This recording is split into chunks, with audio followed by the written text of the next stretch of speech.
Hello my dear student. पिछली video में हमने देखा था कि चार्ज एक क्वांटिटी है जिसको कि डेवलप करना पड़ता है। और चार्ज की हमने एक फंडामेंटल प्रॉपर्टी, एक मूल गुण हमने चार्ज का देखा था, आवेश का देखा था, जो था कि आवेश हमेशा एक कण के पास होगा। दैट हमेशा एक पार्टिकल होगा तो पार्टिकल के पास ही चार्ज होगा, बिना पार्टिकल के पास, बिना पार्टिकल के चार्ज नहीं हो सकता है। ओके, हम आज इस चार्ज के बारे में और ज़्यादा डीपली चर्चा करेंगे। तो पहली बात, चार्ज, आवेश।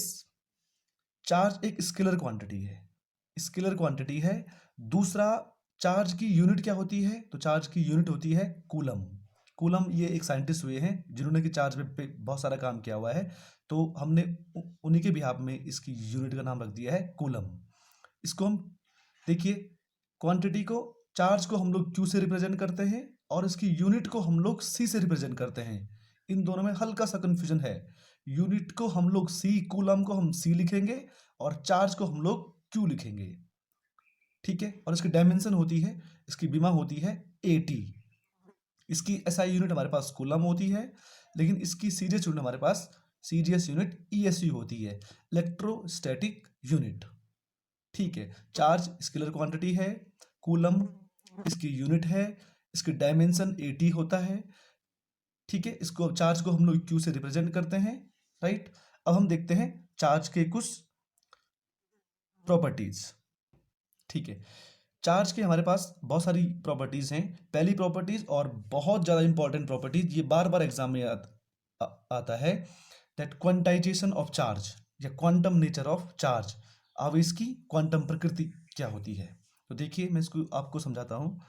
हम जानते हैं smallest particle, smallest charge particle अभी तक जो नोन है, जिसको हम लोग अभी तक जानते हैं, वो है इलेक्ट्रॉन। हालांकि इससे आगे भी हमारी स्टडी पहुंच चुकी है, हम लोग क्वार्क पे आ चुके हैं। फिलहाल अभी हमारे लिए हम एक सबसे छोटे पार्टिकल जिसके पास आवेश होता है, जिसके पास चार्ज होता है, वो होता है इलेक्ट्रॉन। यानी कि अगर हम दो वस्तुओं को आपस में रब करेंगे, मान लो मैं इन दो को यहाँ पे रब कर रहा हूँ, और अगर इस पे आवेश आ रहा है तो पक्का इस पे भी आवेश आ रहा होगा, ये हमको है पता। तो आवेश का आने का मीनिंग क्या है? पक्का इलेक्ट्रॉन आ रहे होंगे, इलेक्ट्रॉन जा रहे होंगे, क्योंकि सबसे छोटी चीज जो हमारे पास है, जो आवेश को लेके जा सकता है, वो कौन है? वो है इलेक्ट्रॉन। तो अगर इसके पास इलेक्ट्रॉन आ रहे हैं तो आवेश आ रहा होगा। ऐसा नहीं हो सकता है कि इलेक्ट्रॉन आए ही नहीं और आवेश आ गया, क्योंकि हमने पढ़ा हुआ है बिना पार्टिकल के आवेश नहीं आ सकता है। तो अगर इलेक्ट्रॉन आएंगे तो ही आवेश आएगा। ठीक, अगर मैं इन दोनों को रब कर रहा हूं, मैंने बोला कि यहाँ 2.5 इलेक्ट्रॉन आगे, तो ये बात कुछ जमी नहीं, इसका कोई सेंस नहीं हुआ कि इलेक्ट्रॉन इतना छोटा होता है कि 0.5 यानी कि आधा इलेक्ट्रॉन यहाँ छूट गया और आधा इलेक्ट्रॉन यहाँ आ गया, ये बात कुछ जमी नहीं। कि हम बोल रहे हैं इलेक्ट्रॉन या तो पूरा ही जाएगा या तो वहीं रहेगा। यानी कि चार्ज हमेशा, आवेश हमेशा इलेक्ट्रॉन की ही फॉर्म में होगा, इलेक्ट्रॉन के मल्टीपल में होगा। यानी मैंने बोला एक इलेक्ट्रॉन गया तो एक इलेक्ट्रॉन के बराबर चार्ज गया, आवेश गया। दो इलेक्ट्रॉन गए तो दो के बराबर गया। पर मैंने बोला 2/3 गया, तो 2/3 जाने का कोई सेंस ही नहीं है हमारे पास। यानी कि कुछ पार्ट चले गया, कुछ पार्ट नहीं रह गया, तो उसका कोई सेंस नहीं बना हमारे पास। तो क्वांटम नेचर का मीनिंग क्या है? Quantum means packet. पैकेट, एक पैकेट, एक गया, दो गया, तीन गया, चार गया, इसका मीनिंग होता है क्वांटम। ये क्वांटम वर्ड हमारे पास बहुत बार आएगा। Quantum nature of energy, quantum nature of momentum और क्वांटम नेचर ऑफ चार्ज। ठीक है, और इस फिनोमिना को, ये 1 मार्क्स का हमारे पास क्वेश्चन बन रहा है, क्वांटम नेचर ऑफ चार्ज को किस एक्सपेरिमेंट ने प्रूव किया था? तो इसको प्रूव किया था Millikan Millikan oil drop experiment. Oil drop, Millikan का एक तेल बूंद वाला हमारे पास एक प्रयोग था, उसने इसको प्रूव किया था। ये 1 मार्क्स का क्वेश्चन बन रहा है, that which phenomena proves that charge has quantum nature. तो answer Millikan oil drop experiment. Okay, start. देखिए, आवेश का क्वांटम नेचर क्या होता है? देखिए, charge is always carried by a particle, ये हम जानते हैं। Electron being a smallest charge particle, electron is the root cause of charge. यानी कि स्मॉलेस्ट पार्टिकल जो हमारे पास नोन है, स्मॉलेस्ट चार्ज पार्टिकल, वो कौन है? वो इलेक्ट्रॉन है। यानी कि electron is the root cause of charge. Electron आएंगे तो कौन आएगा? चार्ज आएगा। इलेक्ट्रॉन जाएंगे तो कौन जाएगा? चार्ज जाएगा। यानी charge on a body is always an integral multiple of magnitude of charge on electron. किसी भी बॉडी के पास चार्ज होगा तो वो चार्ज इलेक्ट्रॉन के इंटीग्रल मल्टीपल में होगा, यानी कि इलेक्ट्रॉन के फुल डिजिट में होगा। मतलब 2 3 4 5 6 7 8 ऐसा नहीं होगा कि आधा छूट गया आधा चले गया है, तो पूर्ण डिजिट में होगा, मतलब पूरी डिजिट में होगा इलेक्ट्रॉन के। और इलेक्ट्रॉन पे कितना चार्ज होता है? -1.6 इंटू 10⁻⁻19 कूलम। तो अगर हमने बोला दो इलेक्ट्रॉन गए तो कितना चार्ज गया? 2 इंटू दिस क्वांटिटी। 3 गए तो कितना चार्ज गया? 3 इंटू दिस क्वांटिटी। तो इसी को हम लोग बोलेंगे, एक फॉर्मूले में हम लोग लिख रहे हैं कि किसी बॉडी के पास कितना चार्ज हो सकता है। तो charge Q is equal to N into e, where e is charge on electron और N क्या है? नंबर, कितने इलेक्ट्रॉन गए हैं उनका नंबर है ये, तो उतना उस बॉडी के पास चार्ज हो जाएगा। तो आप देखेंगे किसी भी बॉडी के पास चार्ज इस 1.6 के मल्टीपल में ही होगा। 2 गए तो 3.2, 3 गए तो 4.8, 4 गए तो 6.4, इस तरीके से, और पीछे हमारा ऑर्डर चलता रहेगा। इन हिंदी, आवेश कण के पास होता है, इलेक्ट्रॉन पार्टिकल के पास होता है, मतलब कण के पास होता है। अर्थात यदि किसी वस्तु के पास आवेश आता है तो इलेक्ट्रॉन ग्रहण करता है या तो इलेक्ट्रॉन को खोता है। वही बात है, इलेक्ट्रॉन को लूज करेगा या इलेक्ट्रॉन को गेन करेगा। अर्थात आवेश का स्थानांतरण इलेक्ट्रॉनों के पूर्ण गुणज के रूप में होता है। जब जब आवेश एक वस्तु से दूसरी वस्तु में जाएगा तो इलेक्ट्रॉन पूर्ण गुणज के रूप में जाएंगे, या तो 3 जाएंगे या 2 जाएंगे या 3 जाएंगे, पूर्ण गुणज मतलब 1 2 3 4 5 6 इस तरीके से जाएंगे। यानी कुल आवेश इज इक्वल टू इलेक्ट्रॉनों की संख्या इंटू इलेक्ट्रॉनों का आवेश। सेम फॉर्मूला हमारे पास बन जाएगा। इस पे हमारा न्यूमेरिकल बनता है। फॉर्मूला जितना छोटा है उतना ही खोटा है। न्यूमेरिकल बहुत बेहतरीन बनते हैं, हम दिखाएंगे आपको numerical. Okay, next property of charge is conservation of charge. Okay, next हमारे पास प्रॉपर्टी है कंजर्वेशन ऑफ चार्ज, आवेश का संरक्षण। तो संरक्षण, कंजर्वेशन का मीनिंग ही क्या है? दैट जितना है उतना ही रहेगा, मतलब कंजर्व रहेगा, मतलब बचा रहेगा, संरक्षित रहेगा उतना। यानी कि चार्ज को हम लोग ना तो क्रिएट कर सकते हैं ना हम इसको डिस्ट्रॉय कर सकते हैं। इसको हम केवल एक ऑब्जेक्ट से दूसरे ऑब्जेक्ट में ट्रांसफर कर सकते हैं। यानी इसका मीनिंग क्या हुआ? देखिए, इसका मीनिंग क्या हुआ, जब जब हम दो ऑब्जेक्ट को आपस में रब करेंगे, तो इसके पास भी चार्ज आएगा, इसके पास भी चार्ज आएगा। मान लीजिए इसके पास चार्ज आया +5 कूलम का, तो इस पे कितना आया? -5 कूलम का। यानी कि दोनों का सम कितना बन गया? फिर से 0 बन गया। अगर ये दोनों पहले न्यूट्रल थी तो अभी भी न्यूट्रल ही है सम। किसी निकाय का कुल चार्ज कितना है? अभी भी जो पहले था, रब करने के बाद भी चार्ज वही रहेगा। इसका मतलब चार्ज कंजर्व रहता है। मान लो इस बॉडी के पास चार्ज है 5 कूलम का, 5 कूलम। हमने इसको इस पे रब कर दिया है और अब इस पे चार्ज आ गया है 2 कूलम का, तो पक्का इसने अपना 2 कूलम खो दिया मतलब। उसके हमारे पास एग्जांपल है इलेक्ट्रॉन प्लस पॉजिट्रॉन, एक नेगेटिव चार्ज एक पॉजिटिव चार्ज, दोनों मिल करके न्यूट्रल बना रहे हैं, एक फोटोन बन रहा है, एनर्जी निकल रही है, इसको हम लोग बोलते हैं एनिलेशन। चार्ज कंजर्व हो है कि नहीं है? देखो, बिफोर द रिएक्शन, इस क्रिया से पहले हम पे नेट चार्ज कितना था? -+0। बाद में कितना चार्ज है? 0। तो इसको हम बोलते हैं एनिलेशन, विनाश।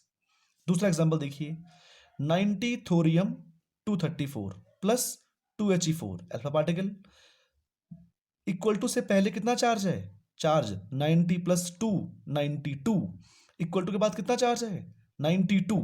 यानी कि चार्ज जितना पहले है, कोई भी रिएक्शन होगी तो उसमें चार्ज को बैलेंस होना ही पड़ेगा, चार्ज कंजर्व रहना ही पड़ेगा। ये हमारी प्री कंडीशन हो जाएगी कि इक्वल टू से पहले जितना चार्ज है इक्वल टू के बाद भी उतना ही चार्ज रहेगा, चार्ज कहीं नहीं जाएगा। तो 92 चार्ज 92 चार्ज, राइट। तो चार्ज को हम लोग क्रिएट नहीं कर सकते हैं, चार्ज को हम बस ट्रांसफर कर सकते हैं एक बॉडी से दूसरी बॉडी में, राइट। ठीक है, इन हिंदी, किसी निकाय का कुल आवेश संरक्षित या अपरिवर्तित रहता है। निकाय मतलब सिस्टम। हमारे पास ये पेन और ये पेज एक सिस्टम है, इन दोनों के पास कुल कितना आवेश है? मान लो 5 इस पे है, 7 इसके पास है, तो कुल आवेश कितना है? 12। अब अगर मैं इन दोनों को रब करता हूं तो मान लो इसके पास आवेश आ गया 10, तो पक्का इसने अपना 3 खो दिया है। अब इस वक्त क्या बचा हुआ है? 2 बचा हुआ है, तो 10 plus 2 is equal to again 12। तो कुल आवेश कितना रहेगा? 12 ही रहेगा, राइट। तो किसी निकाय का, किसी सिस्टम का कुल आवेश अपरिवर्तित रहता है। ये एक वस्तु से दूसरी वस्तु में स्थानांतरित हो सकता है। ये सेकंड प्रॉपर्टी थी चार्ज की। नेक्स्ट प्रॉपर्टी है चार्ज की एडिटिविटी ऑफ चार्ज, आवेशों का योग गुण, एडिटिविटी ऑफ चार्ज। तो ये बड़ा सिंपल है, क्योंकि हमको पता है आवेश चार्ज एक स्केलर क्वांटिटी होती है, एक अदिश राशि होती है। तो net charge of A system will be the algebraic sum of different charges. Algebraic sum का मीनिंग क्या है कि हम विद साइन उनका सम करेंगे। जैसे हमारे पास यहाँ पे एक बॉडी है, ये एक सिस्टम हमारे पास है। ये सिस्टम 4 पार्टिकल से मिलकर बना हुआ है। इन चारों पार्टिकल के पास चार्ज है, देखिए Q1 minus Q2 minus Q3 minus Q4। तो इस सिस्टम का पूरा चार्ज क्या हो जाएगा? हम पूरा charge is equal to Q is equal to Q1 minus Q2 minus Q3 plus Q4।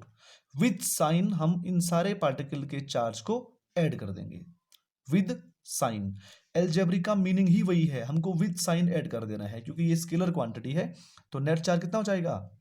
With sign सारे पार्टिकल का सम, सारे पार्टिकल के चार्ज का सम। तो किसी निकाय का कुल आवेश अलग अलग आवेशों का बीजगणितीय, एल्जेब्रिक बीजगणितीय योग होता है। बीजगणितीय मतलब हमको विद साइन लेना है। जैसे मान लीजिए हमारे पास यहाँ पर एक सिस्टम ये है, इसके पास मान लो 2 कूलम चार्ज है, इसके पास मान लो 1 कूलम चार्ज है, इसके पास मान लो ये 3 पार्टिकल हमारे पास हैं, इसके पास मान लो 5 कूलम चार्ज है। तो इस पूरे सिस्टम का नेट चार्ज कितना हो जाएगा? 5 माइनस 2 प्लस 1, 6 माइनस 2 यानी कि 4 कूलम हो जाएगा, राइट। नेक्स्ट प्रॉपर्टी है चार्ज की, और ये बहुत सिंपल हमारे पास थी कि दैट प्लस प्लस आपस में रिपेल करेंगे, माइनस माइनस आपस में रिपेल करेंगे, और प्लस प्लस आपस में अट्रैक्ट करेंगे। बड़ी सिंपल प्रॉपर्टी हमारे पास थी। नेक्स्ट प्रॉपर्टी हमारे पास है चार्ज की, ये है a charge body can attract a neutral body. ये बहुत इंपॉर्टेंट है, और ये क्वेश्चन भी बनता है हमारे बोर्ड एग्जामिनेशन में, that can a charge body attract a neutral body, और can a positively charge body also can attract in positively charge body. तो आंसर, दोनों का आंसर हमारा यस होगा। देखिए कैसे करके, अगर हमारे पास ये एक न्यूट्रल बॉडी है, उदासीन बॉडी है, उदासीन बॉडी के पास मान लो 1 2 3 पॉजिटिव 3 नेगेटिव। जैसा कि मैं पहले बोल चुका था अपनी प्रीवियस वीडियो में कि न्यूट्रल होने का मीनिंग ये नहीं है कि उसके पास आवेश है ही नहीं। न्यूट्रल होने का मीनिंग, उदासीन होने का मीनिंग ये है उसके पास आवेश है, लेकिन उसके पास आवेश उतने ही पॉजिटिव हैं, उतने ही नेगेटिव हैं, ठीक है।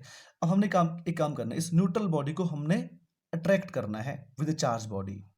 देखिए हम एक चार्ज बॉडी को इसके नजदीक लेके गए, तो हमने पढ़ा हुआ है क्या होता है? इंडक्शन, प्रेरण होता है, प्रेरण। तो क्या होगा? ये चार्ज बॉडी इस पॉजिटिव चार्ज के कारण इस न्यूट्रल बॉडी के नेगेटिव को अपनी ओर अट्रैक्ट कर लेगी और पॉजिटिव को रिपेल कर लेगी। हमने पढ़ा हुआ ना ये। तो ये पॉजिटिव इस चार्ज बॉडी, ये तो ऑलरेडी चार्ज बॉडी थी और ये न्यूट्रल बॉडी थी, अभी भी न्यूट्रल बॉडी है, तो ये न्यूट्रल बॉडी के नेगेटिव चार्ज को इसने इस साइड अट्रैक्ट कर लिया है, और अब ये नेगेटिव और ये पॉजिटिव के बीच में क्या होगा? अट्रैक्शन। तो क्वेश्चन हमारा श्योर हो गया है, a charge body can attract a neutral body, yes और no? Answer yes, obviously it can attract, ये कर सकती है। एक आवेश वाली बॉडी जो हमारे पास, आवेशित बॉडी जो है, आवेशित कण हमारे पास जो है, वो एक उदासीन कण को अपनी ओर आकर्षित कर सकता है, राइट, ठीक है। अगला क्वेश्चन मेरा था, चार्ज पे वेलोसिटी का कोई इफेक्ट नहीं पड़ता है। देखिए मास और चार्ज दोनों के दोनों हमारे पास इंट्रिंसिक प्रॉपर्टी हैं, बॉडी के अंदर होती हैं ये दोनों प्रॉपर्टी। मास वेलोसिटी से अफेक्ट होता है, हमने पढ़ा हुआ है रिलेटिविटी में कि जैसे जैसे स्पीड बढ़ेगी मास चेंज होता जाएगा। हम पढ़ेंगे इसको फिर से अगले आने वाले टॉपिक्स में कि मास स्पीड से अफेक्ट होता है, लेकिन चार्ज भी इंट्रिंसिक प्रॉपर्टी है और चार्ज स्पीड से अफेक्टेड नहीं होती है। जितना चार्ज अभी है, अगर एक चार्ज पार्टिकल की स्पीड मान लो 2000 मीटर पर सेकंड होगी तो भी उसका चार्ज वही रहेगा। उसकी स्पीड मान लो 3 × 10⁸ के इक्वल होगी तो भी उसका चार्ज वही रहेगा, जबकि उसका मास बदल जाएगा according to relativity. So these are the properties of charges in next video we will see some numerical and some and Coulomb law देखेंगे हम नेक्स्ट वीडियो में। Thank you.